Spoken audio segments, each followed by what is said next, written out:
There it is. And hey, surprise, surprise. The Cardinals are picking third. The Patriots have upset the Jets. The Cardinals have lost a close matchup. Washington, of course, loses. The Cardinals are picking third overall. We are starting this mock draft. Caleb Williams, Drake May go 1-2.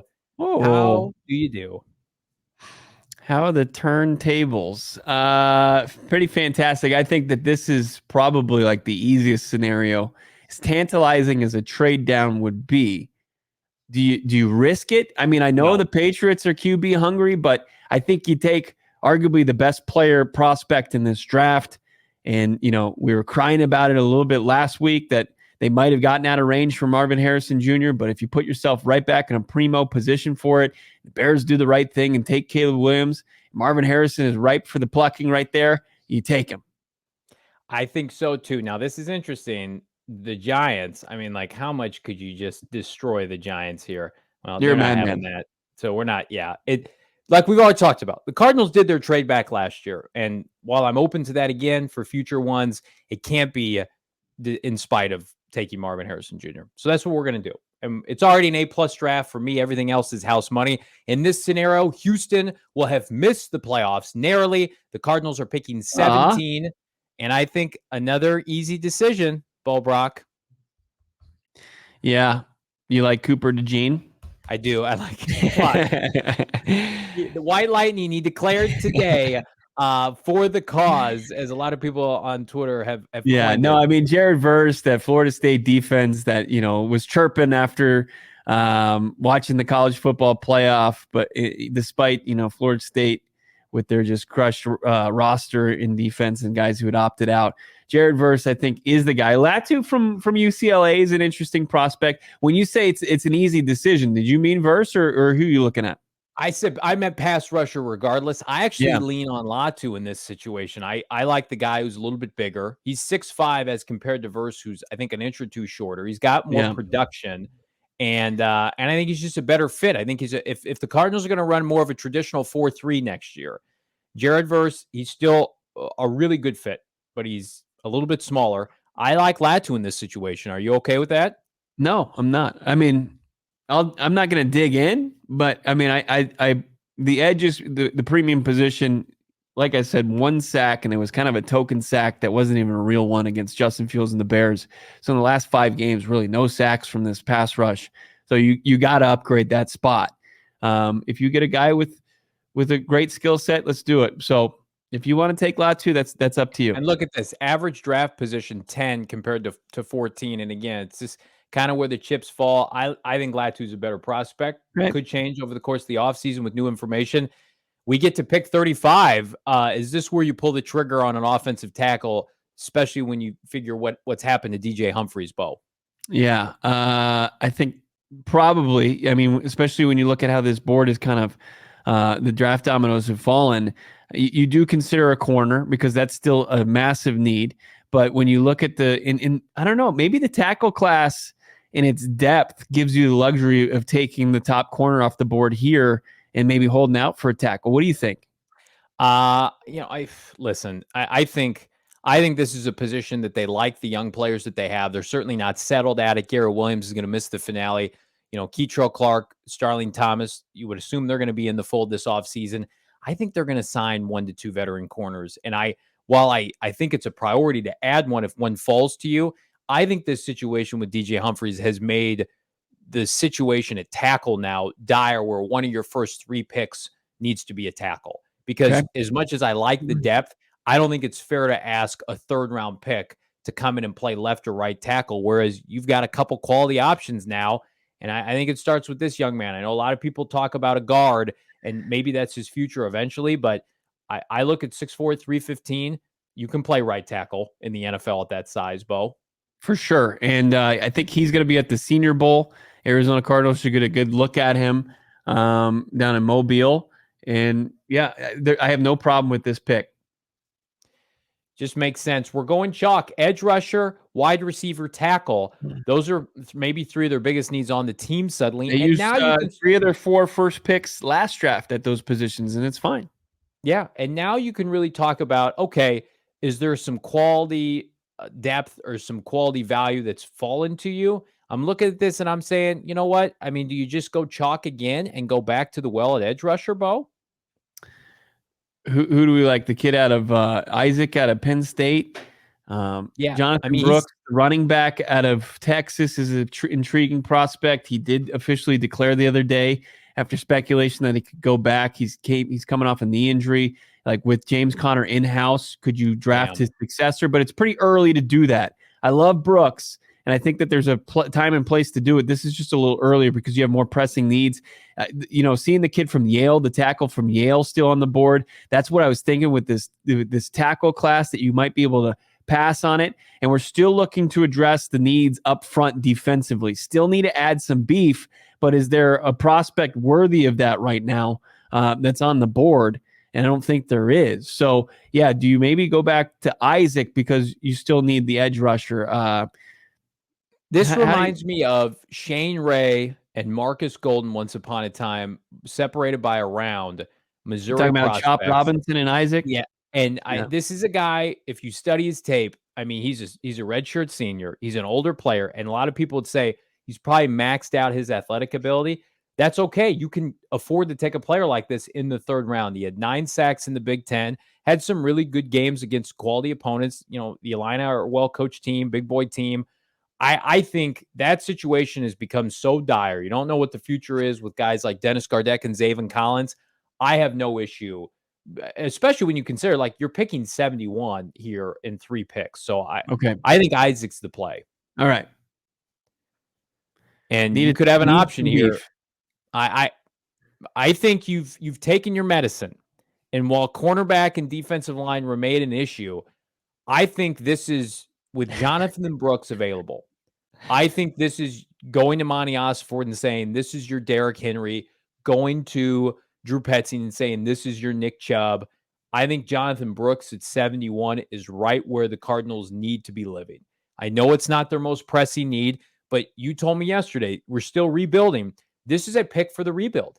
This is a pick that says we have now 3 capable backs, if you include Michael Carter and, of course, James Conner. We are flipping loaded at that position, and I will go to my grave saying that Kyler Murray, while a franchise quarterback, needs a bell cow big running back, because once James Conner is gone, when you're in the red zone, 6 foot 210, we need that. We need that to carry over beyond James Conner, Bo.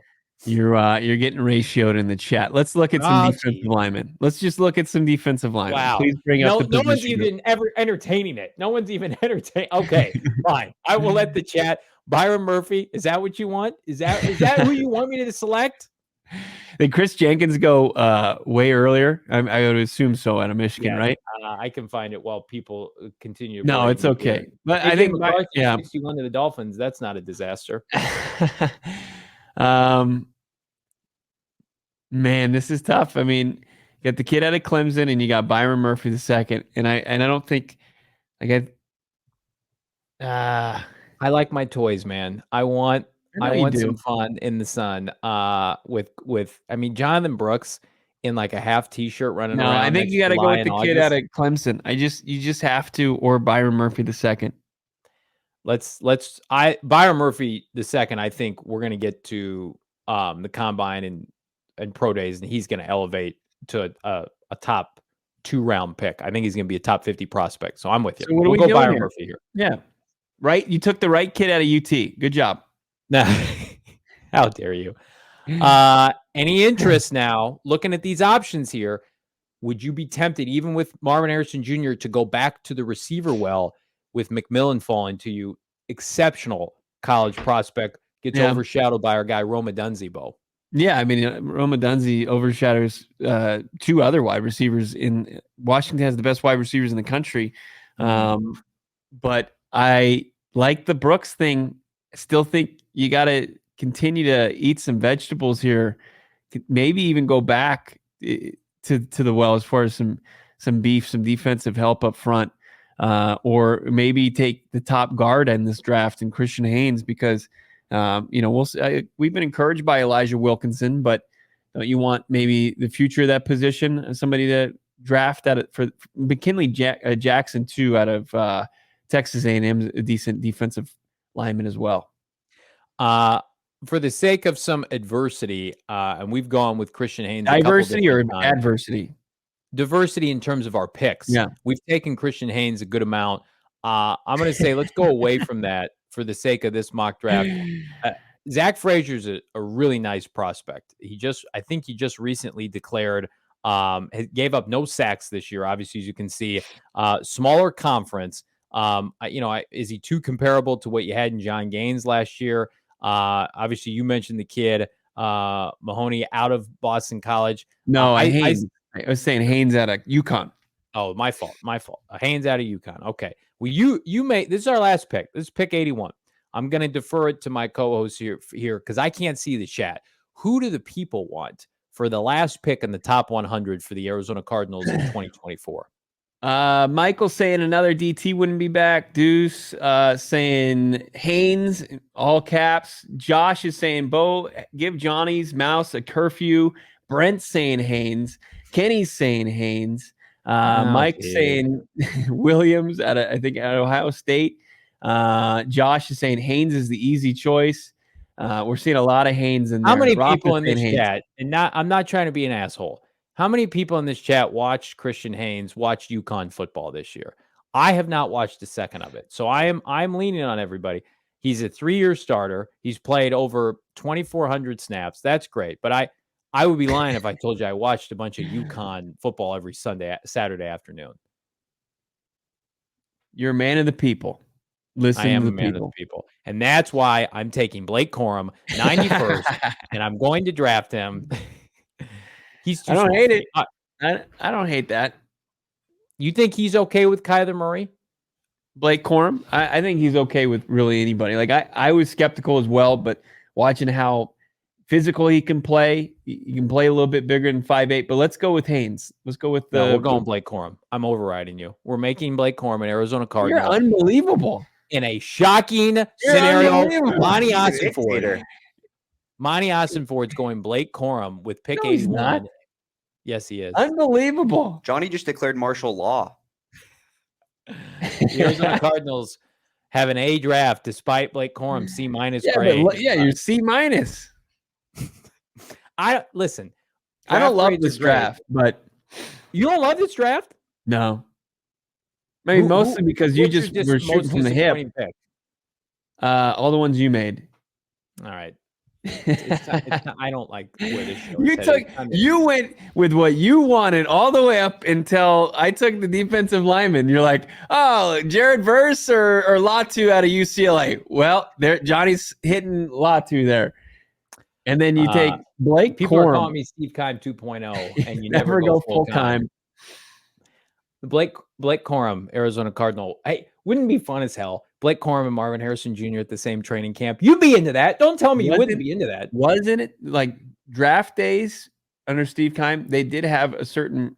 They were fun for a little bit, and then you realized that it was empty calories. Like the fun ended quickly once you realized these guys couldn't play. Cotton candy and I loved watching Hakeem Butler make big plays for Iowa State. Oh, he can't catch at the NFL level? That sucks. Well, the fun's gone now. Yeah. I tried to take Jonathan Brooks earlier, and everybody told me not to. So now you get Blake Corum. Topic 64 at $9.99. That Chicago Bears situation is crazy. I just don't know what they're thinking. And the crazy fans are chanting Justin's name, trying to convince the Chicago management. We are all unequivocally. They need Johnny in upper management there, where he won't listen to what everybody else is saying. He just wants what he wants. Wow. How dare you? Everybody in the chat, take Haynes.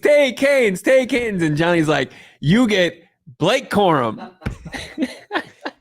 The O-line's in good shape. As far as the Chicago Bears, topic 64, we're all Green Bay Packer fans. Not only are we Green Bay Packer fans, we are rooting for the Chicago Bears to be humiliated this weekend. Yeah. We are rooting for a 3-interception game from Justin Fields, wetting the bed, Matt LaFleur taking a dump all over Chicago this weekend. That's what we want. We want Eberflus to be Eberfraud again. Matt LaFleur, if you think Matt LaFleur is going to lose to Matt Eberflus to go to the playoffs in Lambeau at Green Bay, you are outside your mind. This is a pack all-day game. After the Packers last year lost an opportunity to go to the playoffs, losing to an up-and-coming Lions team, You think they're going to let a division rival back-to-back years play spoiler to their postseason berth? Hell no. Hell no. I cannot wait. Come Sunday afternoon, the Arizona Cardinals picking 3rd overall and the Chicago Bears unequivocally taking Caleb Williams. Print up the number 18 jerseys. I'm back, baby. All right. I like it.